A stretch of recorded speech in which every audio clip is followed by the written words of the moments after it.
For me, this is the best part of the house. Itong kanilang swimming pool at itong malaking garden. So home searchers, join me as we explore this brand new modern bungalow here in Las Piñas City. My name is Eva and I am your real estate broker friend. Now let's start this luxury bungalow house tour.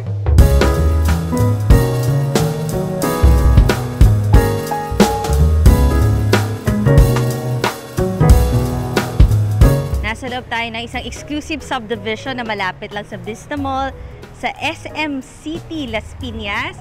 At pasukin na kagad natin ang iyong house. Ang lot area ng iyong big bungalow ay 782 square meters. Konti na lang 800 square meters na. At ang floor area nito nasa 355 square meter. At ang orientation niya is facing east. Kaya naman, swerting bahay kasi morning sun. Tapos ito yung gate niya, automatic gate, kasya rito sa malaking parking na to, ang 4 SUV o yung mga van. Pwede nga to kasya kahit mga 6 cars kung medyo mga sedan na maliliit. So malaki ang iyong garage at meron kang malaking front yard. Ayan, meron tayong mga grass dito. Kasi naman 782 square meters ang lote, kaya napakalapad ng iyong frontage hanggang dito. Oh. Ito yung side garden mo, punong-puno dito ng mga halaman papunta sa iyong swimming pool. Siyempre maganda rin yung ating facade, yung ating door. Ito na yung malaking door na may automatic doorknob. Bago ko nga ipakita ang iyong future house, syempre request ko na i-click mo na yung subscribe button ng ating channel na Home Search Philippines para updated ka lagi sa mga videos ng magagandang bahay. At pasukin na natin! And welcome to your luxurious, elegant bungalow. Ito yung kanyang automatic door system. Tapos open layout yung living dining area. At ang ganda ng ating ceiling treatment, ng mga woods. Tapos meron ka ng mga lighting fixtures. Ang lalaki ng mga windows, oh. These are panoramic windows. May mga screens na. At syempre, meron ka na rin customized na mga curtains. Ito yung sheer. Actually, mga curtain talagang classic, no, sa mga bahay. Parang bibigay siya ng homey feel kapag ang gamit ay mga curtains. Tapos, syempre, fully air-conditioned living and dining area. Ayan, naka-inverter AC dito sa pinaka-living space mo. Actually, kahit malaking sofa, kasya dito kasi talagang big space. Tapos, dito naman ang iyong dining area. Ayan, dito mo ilalagay yung, I think, maximum of 12-seater dining set kasya dito. So, parang napaka-homey ng mga bungalows, no? Kasi kitang-kita mo lahat ng mga family members kapag nandito lang sila sa living or dining area. At buti na lang naka-on yung ating AC kaya malamig. So, mataas yung ceiling ng iyong bungalow. Parang napaka-elegant looking. And this is your kitchen. Pwede kang maglagay dito, siguro maximum of 4 high chairs. Tapos may mga outlet din doon, no? So you have your center island. So double na rin to as your breakfast nook. Ang ganda ng ating countertop. Tapos meron ka ritong sink na may movable faucet. Dito ka maglalagay ng iyong range, tsaka yung iyong range hood. And ito mga food pantry. Ayan, meron ka na rin pull-out cabinet or basket. So, sleek yung design, modern. Ayan, mga soft close. Dito ka pala maglalagay ng refrigerator kasi ito pala ang iyong La Germania na induction cooker. 4 siya. Tapos, look ko, napaka-cute nung iyong La Germania rin na range hood. Tapos, pare-pareho na yung mga countertop natin. Marble yung kanyang design.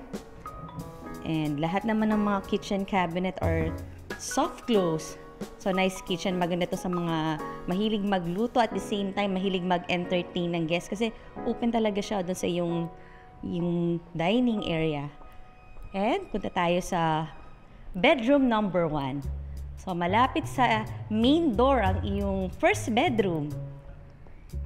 High ceiling din ang bedroom number 1. Tapos may outlet siya dito para pwede ka rin maglagay ng mga TV. Ayun yung sa cable. Tapos ang 4 pa yung kanyang outlet. Meron na rin siyang customized curtains. Tapos sa floor to ceiling height, yung iyong tempered glass na mga windows na may mga screens. Ayan, medyo drop ceiling yung kanyang nakalagay. Tapos yan, meron na rin AC. Pitik mga inverter naman lahat ng AC. Tapos, eto na ang iyong cabinet na medyo malaki, kaya kasya talaga ang iyong mga damit. Uy, may ilaw oh. Nice. So, this can be a bedroom, this can be your TV room. At, katabi ng iyong bedroom number 1, another door. Eto lang oh. And this is a bathroom. Doubled na siya as powder room na rin.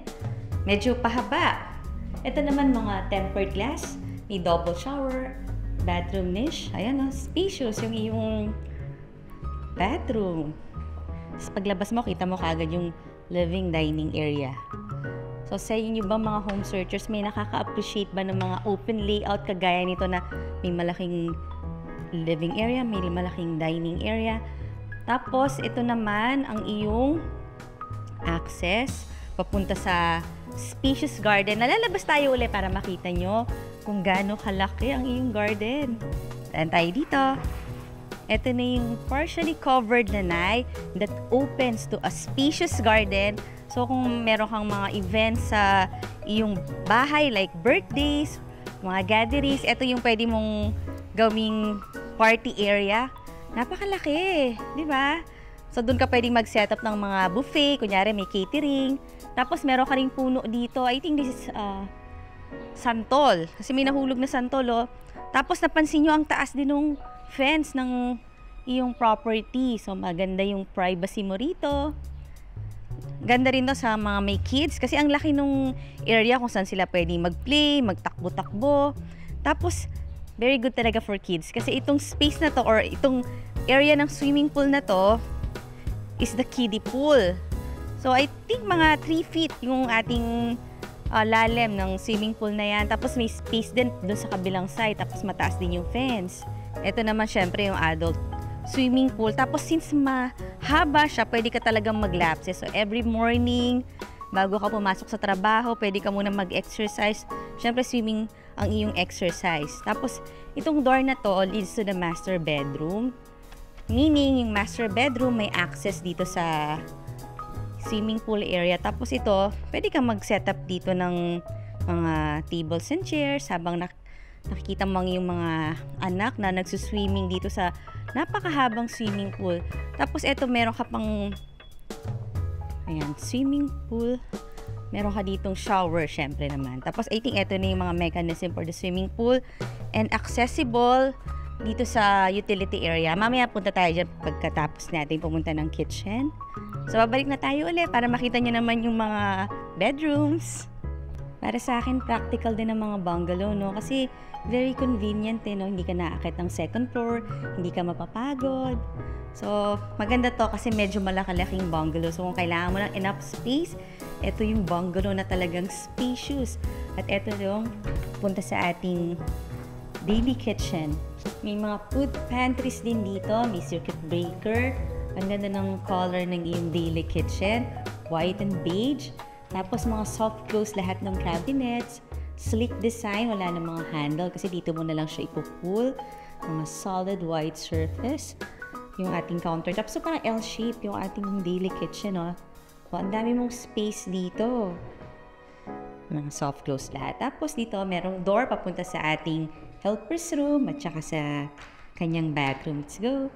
O, diba? Talagang malapad pa itong iyong side of the house na may mataas na fence. Ito na nga yung helper's room.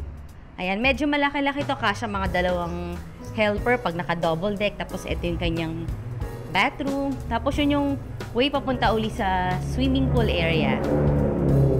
Pasok na ulit tayo para check na natin yung mga bedrooms. From the daily kitchen, meron ko ditong hallway papunta sa mga bedrooms. Dito may 3 bedrooms. Check natin itong bedroom number 1. Yung flooring dito are wood tiles, high ceiling din, panoramic windows. Ayan, almost floor to ceiling kasi yung kanyang window. So pag binuksan natin ang mga customized curtains, kita natin yung iyong garden. Tapos meron din siyang cabinet. Ayan, soft close cabinet. May AC na oh. And you have your own bathroom. Let's see. Itong bathroom na to, Jack and Jill siya kasi may isa pang door dun eh. So, share sila nung isang bedroom. You have your shower, and then your water closet. Ito naman tempered glass. Tapos malaking mirror. At syempre, countertop. Ito yung papunta sa isang bedroom. Pero doon na lang tayo dadaan sa talagang hallway para wag tayong malito. Ito naman, maganda siya kasi medyo malaki-laki ang iyong cabinet or linen cabinets. Ayan, dyan mo ilalagay lahat ng mga pwedeng mga beddings. Diba, malaki-laki siya. Ganda ng kanyang door ah. Ito na yung isa pang bedroom na merong Jack and Jill na bathroom. Ito yon yung pinanggalingan natin kanina. Tapos, spacious din, high ceiling din. Ito mas maganda yung view kasi mas buo yung view mo ng iyong garden. Pero doon pa yung swimming pool area. Pero spacious talaga lahat ng mga bedrooms. Tsaka lahat ng walls may kanya-kanyang outlet na. So, wala ka nang gagamiting extension. I think dito ka pwedeng maglagay ng iyong kahit king size bed, pwede.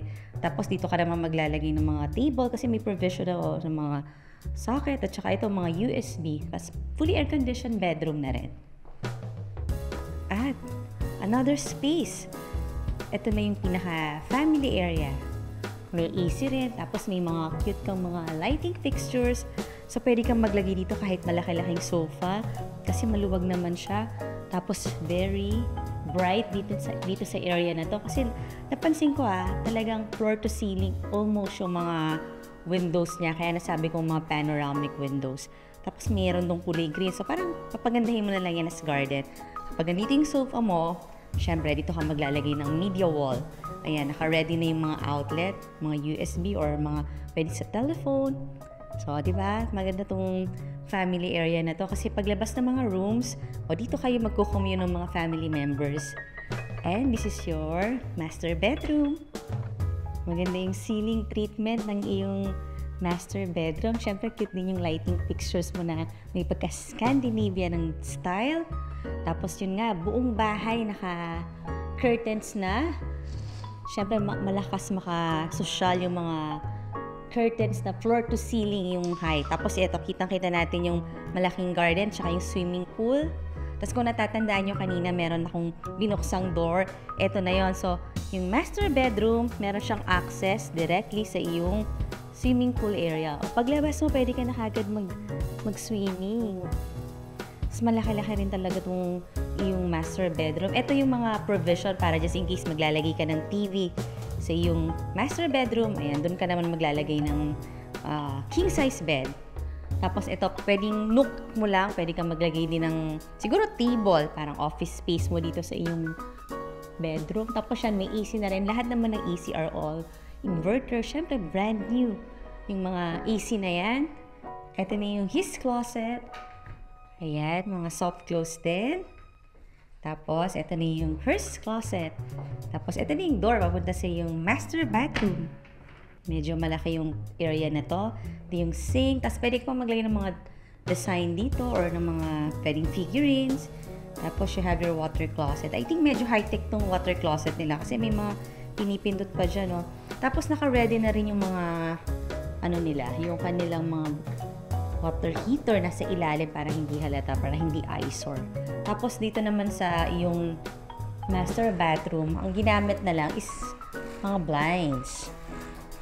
Although medyo malaki yung mga windows para kung gusto mo ng maraming lights, medyo may privacy ka rin naman kasi mataas ang iyong fence dito sa labas. So, walang makakita sa'yo kahit na nandito ka sa iyong shower. Meron kang double shower. This is tempered glass. And syempre, para sa akin, plus factor talaga kapag meron ka nitong bathtub. Ang cute din ito. Ito naman parang made of, parang PVC siya.